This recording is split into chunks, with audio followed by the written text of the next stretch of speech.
और विचार भी आपके बहुत अच्छे हैं, बहुत नेक। आपके जो हस्बैंड हैं वो सऊदी में हैं। जी आना जाना रहता है? जी, आते हैं 2 साल में या 1.5 साल में, जैसे टाइम मिलता है उसके हिसाब से आते हैं। 2 साल तक जी नहीं आ पाते? जी हमने देखा मोबाइल पे आप लोग बात करते रहते हैं। जी मोबाइल ना होता तो न जाने क्या क्या हो जाता है ना। जी मदरसे में टीच करते हुए कितना वक्त हो गया?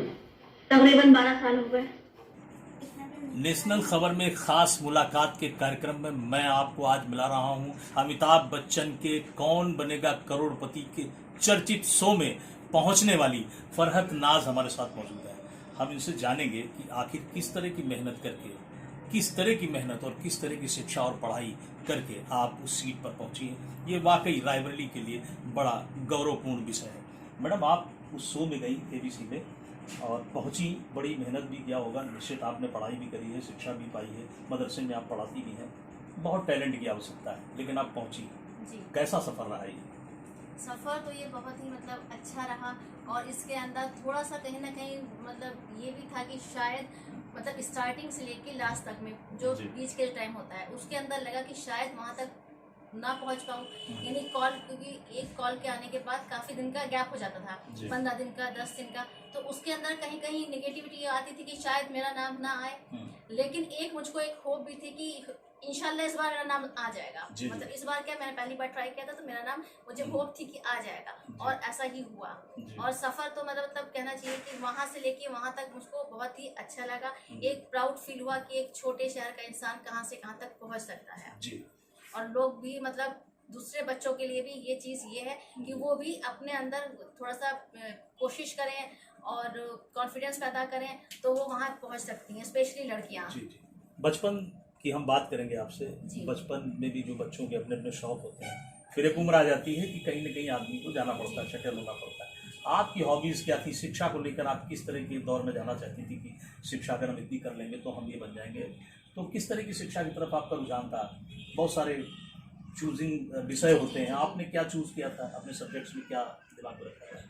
जब मैं पढ़ रही थी तब तो मुझको लगता था कि मुझको कुछ करना चाहिए। तो फिर मुझको अपनी जो मेरी बहन थी वो टीचिंग कर रही थी उस टाइम, वो बीएड कर रही थी। तो मुझको भी शौक हुआ था कि उनकी तरह कि मैं भी बीएड करूं, मैं भी टीचर बनूं। तो इसी को लेके मैंने फिर अपने आगे के सब्जेक्ट चूज किए। जैसे लिटरेचर सब्जेक्ट मैंने रखा कि इसके अंदर थोड़ा स्कोप होता है आगे जाने का। तो मैंने अपने उसमें हिंदी को रखा, और हिंदी क्योंकि मेरा अच्छा सब्जेक्ट है, मुझको अच्छा लगता है पढ़ने में भी पढ़ाने में भी, तो उस सब्जेक्ट को मैंने अपना कंटिन्यू रखा। मैंने बीए में हिंदी लिया, और उसके बाद जब मैंने अपना एमए किया तो एमए में भी मैंने हिंदी को ही अपना आगे इसको कंटिन्यू रखा। जी। आपके विवेक को देखते हुए, आपकी बुद्धि को देखते हुए कुछ सवाल और हम करेंगे। देश की हालत आप देख रहे हैं, इस समय कोरोना नाम की एक बीमारी चल रही है, बहुत बड़ी वैश्विक बीमारी कह लीजिए आप इसको। बड़ा आहत हुए लोग, इकॉनमी में बड़ी दिक्कत हुई है। ये कह लीजिए कि जो गरीबी और लोगों के पास आ गई, हालात खराब हो गए, कामगार के पास काम नहीं रह गया। सरकारें जिस तरह के वादे करती हैं, कहीं ना कहीं लोग सफल नहीं है।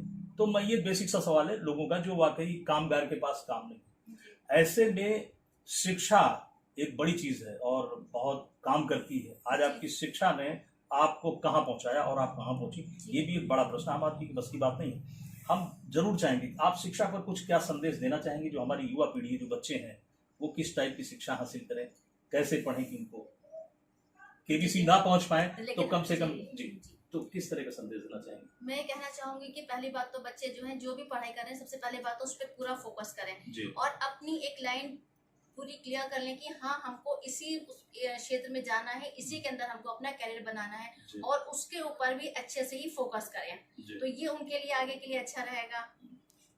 और जो एक बात मैं पेरेंट्स से भी कहना चाहूंगी, जो पेरेंट्स जो होते हैं, जैसे वो सोचते हैं कि अगर घर में बच्चे हैं, उनके पास थोड़ी इकोनॉमिक कंडीशन थोड़ी खराब है उनकी, तो वो सोचते हैं कि चलो जो थोड़ा बहुत पैसा है उससे हम सोना खरीद लें या जमीन खरीद लें।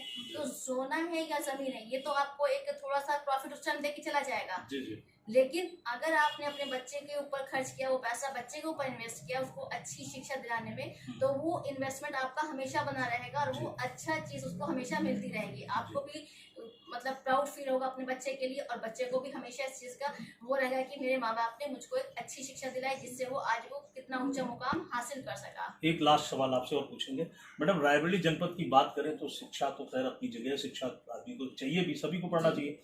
वहीं काम की बात करें तो रायबरेली में बहुत सारी फैक्ट्रियां, इंडस्ट्री चलती थी। आज वर्क की बात करें नहीं है, कांग्रेस का गढ़ भी रहा है रायबरेली, घर उनका, लेकिन एक भी फैक्ट्री इंडस्ट्री नहीं चल। ऐसे में रोजगार का बड़ा प्रश्न है, काम नहीं लोगों के पास। क्या आप कहेंगे कि जो आने वाली जो भी गवर्नमेंट्स हैं जो चल रही हैं, इनसे कुछ आपको कहना है कि भाई काम नहीं है रायबरेली में, फैक्ट्री नहीं, देश की बात कर रहे हैं तो भी सवाल है रोजगार का।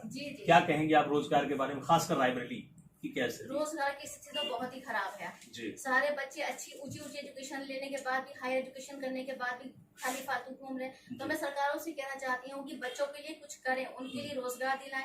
और रायबरेली में जैसे बहुत सारी, मैंने सुना था कि फैक्ट्रीज चलती हैं और 84 इंडस्ट्रीज बंद है इस समय, और इतनी सारी इंडस्ट्रीज बंद है, तो जाहिर सी बात है कहीं ना कहीं बहुत नुकसान हो रहा है जी। कि उसके अंदर अगर मान लीजिए अगर एक परिवार को लेकर अगर हम सोचें कि अगर एक परिवार वहाँ काम करता है, वो बेरोजगार हुआ, तो उससे कितना नुकसान हुआ कि उसकी बच्चों की एजुकेशन रुक गई, फिर आने वाली कितनी पीढ़ियां उससे बेकार हो गई, बर्बाद हो जाएंगी। तो यही मैं कहना चाहती हूँ, सरकार को इस तरफ ध्यान देना चाहिए कि अपने बच्चों को, हमारे बच्चों को रोजगार दें, वो बहुत जरूरी है। तो ये थी फरहत नाज जो केबीसी हॉट सीट पर बैठकर आई हैं। मैम शिक्षिका भी हैं, साथ साथ मेहनत और लगन से इन्होंने पढ़ाई करी, मदरसे में पढ़ाती भी हैं, साथ साथ जो भी सामाजिक कार्य वो भी करती हैं। और अमिताभ बच्चन साहब के चर्चित शो कौन बनेगा करोड़पति में 25 लाख रुपए ये जीत कर भी आई है। ये बहुत सौभाग्य की बात है। और सबसे बड़ा सवाल कि रायबरेली की बात है, गौरवपूर्ण बात है, रायबरेली जनपद में आसपास में कोई पहुंच नहीं पाया वहां तक, ये भी एक बड़ा सवाल है। आम परिवार से पढ़कर और मेहनत करके और लगन और शिक्षा के साथ वहां तक ये पहुंची, तो वाकई ये बड़ी गौरवपूर्ण विषय है। बहुत बहुत धन्यवाद मैडम आपका, और बहुत बहुत धन्यवाद।